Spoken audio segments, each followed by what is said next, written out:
Hey guys, here we are at the end of another week. It's Australia Day week this week. Hope you all had an awesome day yesterday. The weather was great, but today's Friday. It's time for our weekly wrap. Before we get into the weekly wrap, for those of you who watch the Australian Open, it's going to be an epic weekend of tennis. I hope you're all looking forward to it as I am. To kick off this weekly wrap, I think the highlight for me this week was having Brad Feld and David Cohen, co-founders of Techstars, here in Australia. Many of you guys may be familiar with Techstars. They were founded in 2006 as one of the pioneers in accelerators and have scaled globally. Brad Feld is also an entrepreneur, as is David Cohen. He's also been a venture capitalist, founder of the Foundry Group, and has written a book called Venture Deals. I had the opportunity to go to a short session, couple of hours, down at Square Peak Capital in conjunction with Startup Victoria to hear from Brad and David about scaling Techstars. One of the interesting topics that I honed in on was around culture and around the power of hiring outstanding teams, CEOs and athletes. Obviously, hiring ex-CEOs to come in and work in your organization, they think about things differently. They have the hustle to grow your business. Having athletes on your team was a really interesting way to be able to describe people that can jump from sales to ops to marketing to management and people. It reminds me of one of our OneStack clients, Stripe, who, when we were chatting with Susan Wu about the culture at Stripe, said over 60% of staff are ex-founders or CEOs. And as you chat to the people at Stripe and you chat to people at their headquarters or in any of their regions around the world, you can see the analytical minds that they have and the way they approach problems.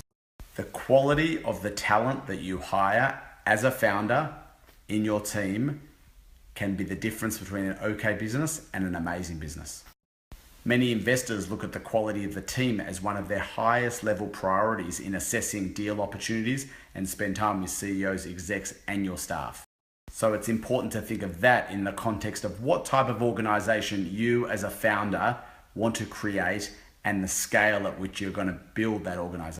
And finally, think about these points that I've just mentioned in the context of your current team and some of the best teams that you've seen around the world and look at the differences and gaps.